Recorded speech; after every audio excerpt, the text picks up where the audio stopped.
Hello friends, good evening. मैं हूँ नेहा। तो चलिए स्टार्ट करते हैं हिंदी का प्रैक्टिस सेट। पर उससे पहले देखते हैं लास्ट वाला जो सेट था उसमें जो मैंने आप लोगों के लिए क्वेश्चन दिया था उसके आंसर जो आप लोगों ने किए हैं। तो फ्रेंड्स इसमें आदित्य सिंह है, इनका सबसे पहले आंसर आया था, बिल्कुल ठीक आंसर किया है इन्होंने। इसके बाद निधि सिंह, बिंदु शर्मा, ज्योति शाह और जितेंद्र पाल, ज्योति कुमारी, सुहेल हैं, स्टडी विद दीपक। ये सब वो बच्चे हैं जिन्होंने बहुत अच्छे से आंसर किया और बिल्कुल ठीक किया और सबसे पहले किए हैं। ठीक है, चलिए बात करते हैं क्वेश्चन 19 की। चलिए जो मैंने दिया था आप लोगों के लिए, जिसके आंसर आप लोगों ने मुझे किए थे, पश्चिमी हिंदी के अंतर्गत कौन सी बोली आती है। तो फ्रेंड्स आप लोगों का आंसर बिल्कुल ठीक है। पश्चिमी हिंदी के अंतर्गत जो है कन्नौजी आती है। कौन सी बोली आती है?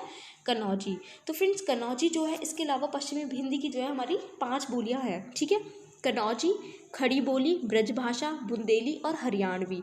बहुत सारे बच्चों ने बांगरू और कौरवी भी लिखा है। तो मैं आपको बता दूं, जो बांगरू है इसको क्या कहते हैं, जाटू या हरियाणवी बोली के नाम से भी जाना जाता है। और अगर बात करूँ कौरवी की, तो कौरवी जो है ये साहित्यिक भाषा बनने के बाद इसका नाम खड़ी बोली हो गया था। ठीक है, आपकी कन्फ्यूज़न दूर हो गई होगी। ऑप्शन बी की बात करूँ यहाँ पर, मेवाती। मेवाती हमारी राजस्थानी हिंदी की बोली है। ठीक है, बघेली जो है ये हमारी पूर्वी हिंदी की बोली है और मगही ही हमारी बिहारी हिंदी की बोली है। ठीक है फ्रेंड्स, चलिए बात करते हैं क्वेश्चन नंबर 20 की। निम्नलिखित में से कौन सी बोली राजस्थानी हिंदी के अंतर्गत आती है। तो आपने सही आंसर किया है कौन सा? सी। कौन सी है? मेवाती है। ऊपर भी बता चुके हैं हम मेवाती, और यहाँ पे भी सही आंसर है। ठीक है, चलिए क्वेश्चन 21 की बात करते हैं। जब कोई बोली या भाषा व्याकरणिक ढांचे में ढलकर व्यवस्थित रूप ग्रहण कर लेती है तो उसे कहते हैं, तो उसे क्या कहते हैं फ्रेंड? क्षेत्रीय भाषा, परिनिष्ठित भाषा, राजभाषा या राष्ट्रभाषा। सही आंसर किया आपने, ऑप्शन बी जो है परिनिष्ठित भाषा कहा जाता है। ठीक है, चलिए तो क्वेश्चन 21 हो गया। अब देखते 25। परिमाणवाचक क्रिया विशेषण अव्यय क्या है। तो सही आपने आंसर किया है, इसका ऑप्शन क्या होगा हमारा? ऑप्शन डी आपने बताया अत्यंत। परिमाणवाचक क्रिया विशेषण होता क्या है? जिस क्रिया विशेषण से परिमाण मतलब मात्रा का पता चलता है उन्हें परिमाणवाचक क्रिया विशेषण कहते हैं। जैसे कि अत्यंत, अति, थोड़ा, किंचित, काफ़ी, है ना फ्रेंड्स। चलिए अब स्टार्ट करते हैं हमारा प्रैक्टिस सेट। तो देखिए क्वेश्चन नंबर 26 से ये स्टार्ट होगा। जल्दी से कमेंट बॉक्स में कमेंट करना स्टार्ट कर दीजिएगा क्या है किसका आंसर। चलिए तो देखते हैं क्या है। अब पढ़कर क्या होगा इस वाक्य में कौन सी क्रिया है। तो अब पढ़कर क्या होगा आप बताएंगे कौन सी क्रिया है इस वाक्य में? प्रेरणार्थक क्रिया है, संयुक्त क्रिया है, पूर्वकालिक क्रिया है या फिर द्विक्रमक क्रिया है। तो बताइए। चलिए तो आपका टाइम कंप्लीट होता है। अब पढ़कर क्या होगा में पूर्वकालिक क्रिया है, तो ऑप्शन हमारा सी राइट होगा। ठीक है फ्रेंड्स, समझ गए होंगे आप। अब पढ़कर क्या होगा देख लिया है वाक्य। तो चलिए क्वेश्चन 27 देखते हैं। वर्णों के समुदाय को क्या कहते हैं। तो फ्रेंड्स वर्णों के समुदाय को क्या कहते हैं जल्दी बताइए। वर्णमाला, सर्वनाम, अक्षर या फिर क्रिया। चलिए सही आंसर जो है इसका वर्णमाला है। वर्णों के समुदाय को वर्णमाला कहते हैं। दूसरी बार आया ये क्वेश्चन प्रैक्टिस सेट में, यानी कि बहुत बार पूछा जा चुका क्वेश्चन है ये।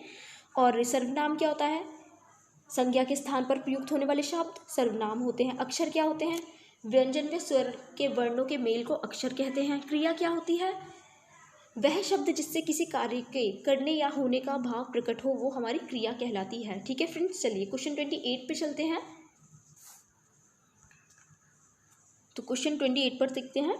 निम्न में से कौन सा वर्ण घोष है। तो घोष वर्ण बताना है आपको कौन सा है। खा है, चा है, माँ है, ठा है। तो फ्रेंड्स जल्दी से बताइए। चलिए बता दिया होगा आपने आंसर। तो कौन सा है ऑप्शन हमारा? सी राइट होगा। आप एक चीज़ देखिए, घोष वर्ण होते क्या हैं। प्रत्येक वर्ग का तीसरा, चौथा और पांचवा वर्ण जो होता है ये हमारा घोष वर्ण होता है। तो आप देखिए, खा का खा दूसरा वर्ण है, चा पहला वर्ण है, माँ जो है ये हमारा पांचवा वर्ण है, पा फा भा बा भा माँ, तो ये कौन सा है हमारा? पांचवा वर्ण है ना। ठा हमारा दूसरा है, तो ऑप्शन हमारा सी राइट होगा। ठीक है, चलिए कर्कश का विलोम नीचे दिए गए विकल्पों में से चुनना है। कर्कश का विलोम क्या होता है जल्दी बताइए आंसर। ए कठोर होगा, बी विवेकी होगा, सी मधुर होगा, डी विनम्र होगा। चलिए आप आंसर कीजिए जल्दी से। ठीक है, सही आंसर है। तो इसका जो कर्कश का विलोम होता है वो ऑप्शन सी राइट होगा, मधुर। बहुत से बच्चों ने विनम्र भी किया होगा, तो आपको एक चीज़ बता दूं, विनम्र होता है धृष्ट का विलोम होगा विनम्र। पर अगर हम बात करें कर्कश, तो कर्कश का विलोम होगा मधुर। ठीक है फ्रेंड्स, चलिए बात करते हैं 30 की। जुगुप्सा किस रस का स्थायी भाव है बताना है। चलिए तो अद्भुत रस का है, भयानक रस का है, विभत्स रस का है या फिर रौद्र रस का है। तो जुगुप्सा जो है, जल्दी आपको टाइम दिया है मैंने, चलिए मैं बताती हूँ, ऑप्शन इसका सी बिल्कुल राइट है। जुगुप्सा किसका है? विभत्स रस का है। ये क्वेश्चन जो है 30, ये आप लोगों के लिए भी आंसर आपको पता चल गया, इसका सी है, ठीक है। 30 का आंसर सी है, पर बाकी सारा ऑप्शन आप मुझे बताएंगे कौन कौन से रस, कौन कौन से इनका, इन रस का क्या क्या स्थायी भाव है। तो इन तीनों के अद्भुत, विभत्स और रौद्र के स्थायी भाव आप मुझे कमेंट बॉक्स में कमेंट करेंगे। क्वेश्चन याद रख लीजिएगा, 30 आपके लिए है, ठीक है। क्वेश्चन 31 देखते हैं। दामिनी दमक रही धन माही, खल के प्रति जथा थिर नाही। तो फ्रेंड्स इन पंक्तियों में कौन सा छंद है? तो पंक्तियां पढ़ ली हैं आप लोगों ने, छंद बताइए कौन सा है। सवैया है, दोहा है, चौपाई है या सौठा है? चलिए जल्दी बताइए। चलिए तो आंसर दूं मैं, 31 का हमारा सी राइट होगा, चौपाई। ये जो पंक्तियां, इनमें कौन सा छंद है हमारा? चौपाई छंद है ना। चलिए सही आंसर है। चलिए बात करते हैं क्वेश्चन नंबर 32 की। किस छंद का प्रथम व अंतिम शब्द एक सा होता है? तो फ्रेंड्स कौन सा छंद है जिसका अंतिम और प्रथम शब्द एक सा होता है? कुंडलिया का, रोला का, दोहा का या फिर सौठा का? तो जल्दी बताइए, आप लोगों के लिए क्वेश्चन है। चलिए बिल्कुल ठीक आंसर है कुंडलिया, ऑप्शन ए राइट होगा, कुंडलिया, ठीक है। चलिए क्वेश्चन 33 देखते हैं। अधर धरत हरि के परत, ओठ दिठी पट ज्योति, हरित बास की बांसुरी, इंद्रधनुष रंग होती। तो फ्रेंड्स आपको बताना है ये जो पंक्तियां हैं इनमें कौन सा अलंकार बताना है। कौन सा है? ए तद्गुण अलंकार है, मिलित अलंकार है, उन्मिलित अलंकार है या फिर विषयोक्ति अलंकार है यहाँ पर। तो देखिए जल्दी से, आप लोगों के लिए है थोड़ा सा टिपिकल सा क्वेश्चन, थोड़ा सा हार्ड सा है, तो जल्दी बताइए क्या आंसर है इसका। चलिए आंसर आप लोगों ने कर दिया है, तो इसका ऑप्शन हमारा ए बिल्कुल राइट है। ये तद्गुण अलंकार है हमारा, पढ़कर पता चल रहा है। अब बहुत सारे बच्चों को ये नहीं पता तद्गुण अलंकार क्या है, तो फ्रेंड्स मैं आपको बता दूं तद्गुण अलंकार क्या होता है। तो तद्गुण अलंकार हमारा होता है जब कोई वस्तु अपना गुण त्याग कर अपने पास की किसी दूसरी वस्तु का गुण ग्रहण कर लेती है, तो तब क्या होता है? हमारा तद्गुण अलंकार होता है, ठीक है फ्रेंड्स। मिलित और उन्मिलित भी बहुत से बच्चों के लिए अलग है कि ये कौन सा अलंकार आ गया, ये तो पढ़ा ही नहीं है। विषयोक्ति तो ज़्यादातर सभी को पता है, तो ये वाले दोनों भी मैं ही बता देती आपको, पर आप मुझे कमेंट बॉक्स में बताएंगे कौन से अलंकार है, लिख कर बताएंगे इनकी डेफिनेशन, ठीक है फ्रेंड्स। तो 33 भी याद कर लीजिएगा, 30 हो गया, 33 हो गया, ठीक है। चलिए बात करते हैं क्वेश्चन नेक्स्ट की। चलिए निम्नलिखित में से कौन सा वाक्य अशुद्ध है, ये बताना आपको, वाक्य कौन सा अशुद्ध है। आज मैं यही रहूँगा, सज्जन लोग भला ही सोचते हैं, क्या तुम कॉलेज जाते हो, अभी तक पत्र नहीं मिला है। तो जल्दी बताइए कौन सा वाला जो अशुद्ध है। चलिए सभी अशुद्ध दिख रहे हैं तो हमें, चलिए तो आंसर कर दिया आपने। चलिए तो मैं बताती हूँ इसमें अशुद्ध वाक्य कौन सा है, आप ध्यान दीजिए ऑप्शन बी पर। सज्जन लोग भला ही सोचते हैं। सज्जन, जन का मतलब भी लोग होते हैं, और लोग दो बार तो नहीं आ सकता, सज्जन यानी कि अच्छे लोग, है ना। तो क्या है, सज्जन लोग नहीं आएगा, तो सज्जन भला ही सोचते हैं, तो ऑप्शन बी में हमारी क्या है, अशुद्धि है, ठीक है। चलिए 35 को देखते हैं। वाक्य में त्रुटिपूर्ण भाग का चयन कीजिए, यदि कोई त्रुटि ना हो तो डी भाग को चिन्हित करना है। चलिए तो त्रुटिपूर्ण भाग देखते हैं कौन सा है। इस पुस्तक के विकास में अनेक अध्यापकों, शिक्षाविदों तथा भाषा शास्त्रियों का सहयोग मिला है, कोई त्रुटि नहीं है। जल्दी बताइए कौन से ऑप्शन में गलती है, ए में, बी में, सी में या फिर डी में। चलिए ठीक है, तो अब मैं आपको बताती हूँ, आपने सही आंसर किया है, ऑप्शन ए में इसकी त्रुटि है। कैसे? इस पुस्तक के विकास में, पुस्तक को लिखा जाता है यानी कि पुस्तक के लेखन में होना चाहिए था, विकास नहीं होता है, ठीक है। तो ऑप्शन आपको पता चल गया है। चलिए देखते हैं 36 को। चट्टान शब्द किस लिंग से संबंधित है। तो फ्रेंड्स जल्दी बताइए, चट्टान शब्द जो है किस लिंग से संबंधित है, पुल्लिंग से, स्त्रीलिंग से, नपुंसक लिंग से या फिर उपयुक्त में से कोई नहीं। तो जल्दी बताइए। चलिए तो बताऊं मैं आपको, तो चट्टान जो है ये हमारा स्त्रीलिंग शब्द है, ऑप्शन हमारा बी राइट होगा।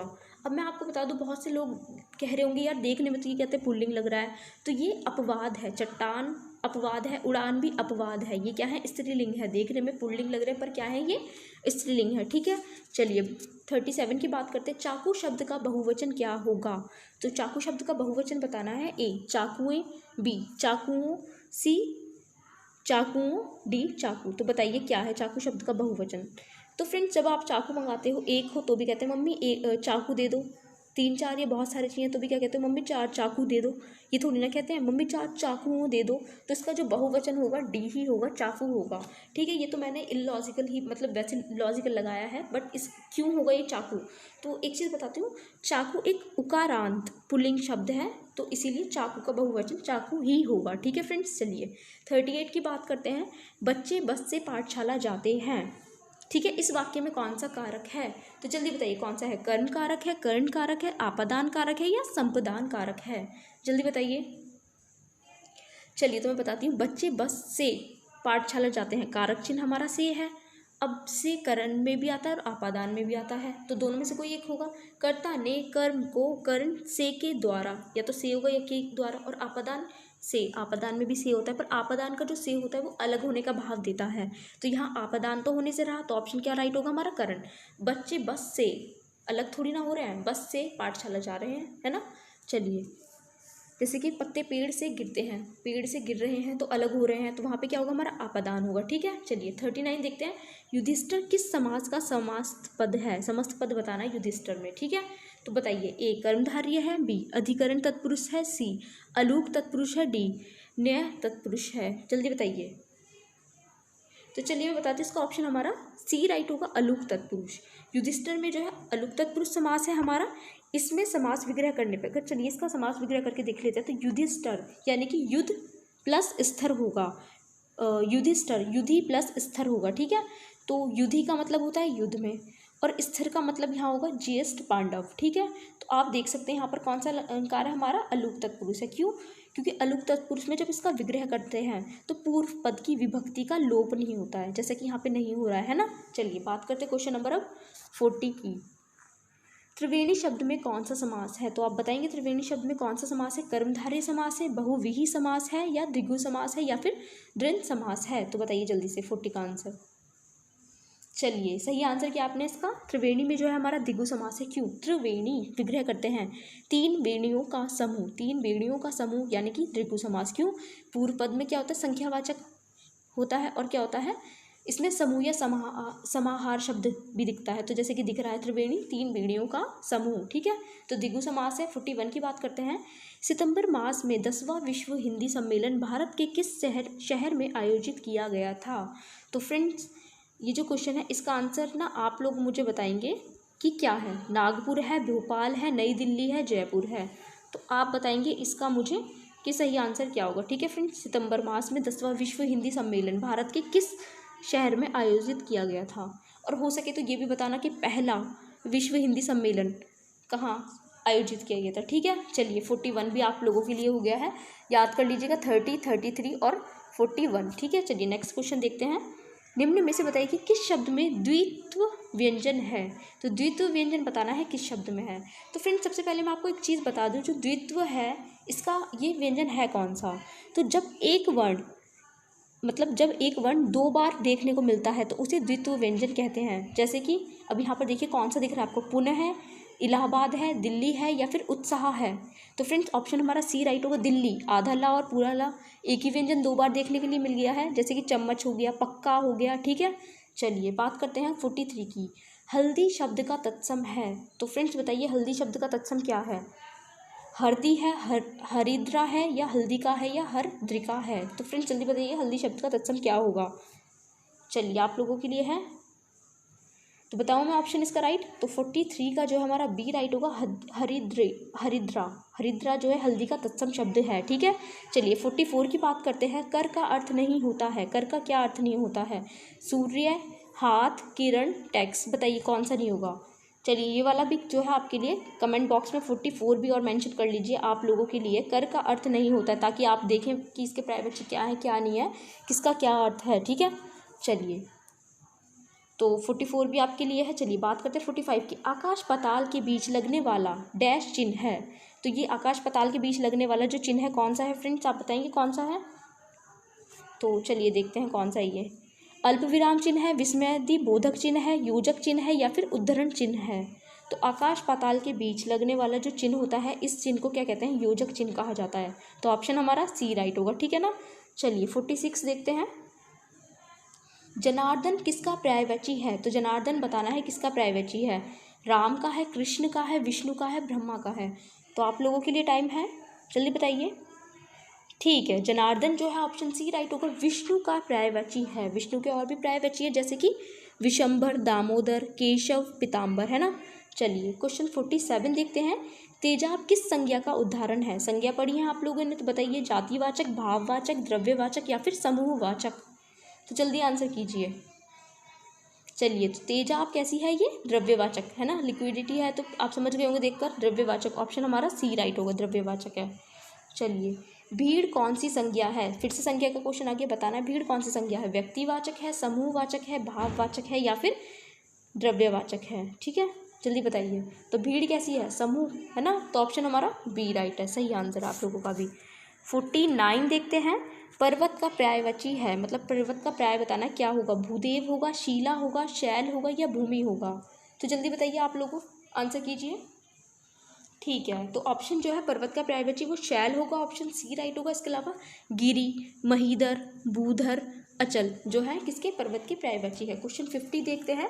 पर्यायवाची की दृष्टि से एक वर्ग शुद्ध है, तो बताइए पर्यायवाची की दृष्टि से कौन सा वर्ग है जो शुद्ध है? इंद्र, सतीश, सहस्त्र, माधवा है, बी घर, निकेतन, आयतन, निलय है, सी यमुना, कालिंदी, भानुतिया, जानवी है या फिर वस्त्र, पाटक, आंबर, अंबर, चीर है? तो 50 क्वेश्चन जैसे कि आप लोगों के लिए होता है यूजुअली, तो आज भी आप लोगों के लिए ही है। तो इसका आंसर आप करेंगे मुझे कौन कौन से, आप एक बार फिर से बता देती हूँ मैं आपको। क्वेश्चन नंबर 30 था, 33 था और 41 था और 44 प्लस 50 भी। तो आज जो है आप लोगों के लिए टोटल 5 क्वेश्चन मैंने दे दिए हैं। तो आप कमेंट बॉक्स में ज़रूर आंसर कीजिएगा और बताइएगा कि सही आंसर आपका क्या है क्या नहीं है। और अच्छा कर रहे हैं आप, तैयारी करते रहेंगे तो फ्री सीट पक्का आपको मिलेगी। चलिए, थैंक यू।